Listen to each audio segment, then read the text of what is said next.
Olá, meu nome é João, eu faço parte do Laboratório de Pesquisa Bioquintec, sou aluno de graduação em Química e o meu projeto é desenvolvimento de produtos microparticulados derivados do soro do leite, da caracterização analítica, aplicação tecnológica em queijo, orientado pelo professor Dr. Rodrigo Stefani.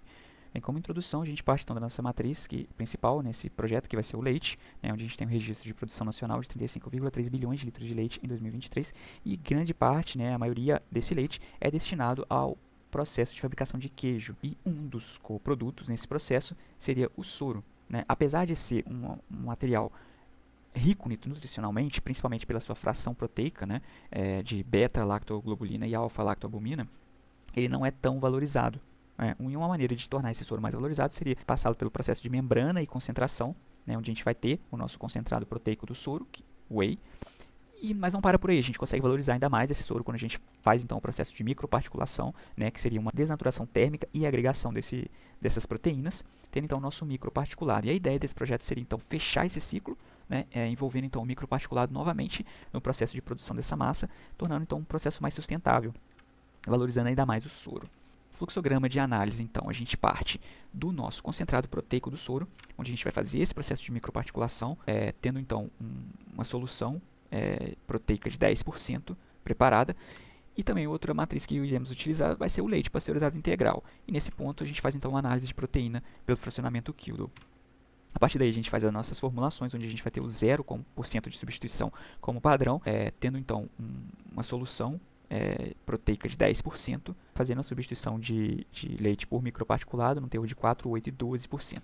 A partir daí a gente faz a produção então da massa, por coagulação enzimática, e aí a gente vai ter a nossa massa e o soro. Na massa a gente faz a análise de umidade pelo método gravimétrico e a análise de gordura pelo método Geber adaptado. No soro a gente vai fazer novamente a análise de proteína e os fracionamentos do Kildo. Destacando aqui o fracionamento proteico pelo método do Kildo, a gente vai ter inicialmente então o preparo de amostra, que vai ser responsável pelo fracionamento, levando então para a digestão, para liberar toda a matéria orgânica e sequestrar apenas o nitrogênio, o processo de destilação desse nitrogênio e titulação, onde a gente vai quantificar então o nitrogênio presente nessa amostra e relacioná-lo com a proteína pelo fator de conversão de 6,38. Bem, no preparo de amostra a gente faz esse fracionamento basicamente pelos conceitos de ponto isoelétrico, ajuste de pH e filtração.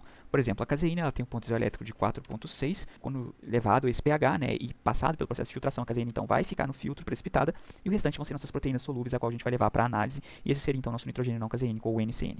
Bem, eu trago então alguns resultados, como a análise de proteína pelo Kildo do leite, do microparticulado e de um mix de leite e microparticulado, onde se destaca então o valor de 2,5 do nitrogênio não caseínico do microparticulado, o que fazendo uma diferença do nitrogênio total, já em valor de proteína, um valor teórico de caseína de 7,7, o que não é um valor esperado, já que o nosso microparticulado seria um concentrado do soro, o qual já não deveria mais representar frações relevantes de caseína, o que nos leva a crer que essa caseína está sendo erroneamente quantificada devido ao microparticulado se agregar e precipitar e ficar nesse filtro. E para confirmar, então eu realizei a análise de eletroforese STS-PAGE das alíquotas de nitrogênio total e nitrogênio não caseínico, ponto pré-microparticulação e pós-microparticulação, onde a gente consegue ver claramente que não tem então a banda representando a caseína, e o que valida essa teoria e quantifica erroneamente caseína nessa matriz. Bem, outro resultado seria o valor de nitrogênio total e nitrogênio não caseínico do soro, já dessas formulações da fabricação do queijo, representam a nossa caseína, não está competindo com o microparticulado nessa agregação e formação da massa. Bem, outra análise interessante seria a análise de rendimento feita pelo valor comparação massa-massa, representando o quilo de leite usado para a produção de 1 quilo de queijo. Então, conforme a gente aumenta a substituição de leite pelo microparticulado, a gente tem então uma diminuição do uso desse leite, o que caracteriza um aumento de rendimento. E além disso, a gente tem também um aumento do teor de proteína, representado nesse gráfico, onde com o aumento do microparticulado, então a gente tem um aumento do teor de proteína na massa e consequentemente uma diminuição do teor de proteína no soro. Bem, outras análises fisicoquímicas realizadas nessa massa, análise de gordura, umidade e gordura no extrato seco, a gente tem o resultado que com o aumento então dessa substituição do leite pelo microparticulado, a gente tem uma diminuição significativa de gordura, aumento da umidade e uma diminuição da gordura no extrato seco. Como conclusão, temos que os métodos clássicos de fracionamento proteico não são adequados para caracterizar o microparticulado e, consequentemente, produtos que o tenham. A aplicação do microparticulado na produção de queijo aumentou, então, o teor proteico e o seu rendimento. Houve queda na gordura da massa, favorecendo formulações, então, mais light. E a aplicação, então, do microparticulado do soro leite se mostrou promissor, alinhado ao conceito de upcycling e sustentabilidade. Bem, foi isso. Muito obrigado pela atenção.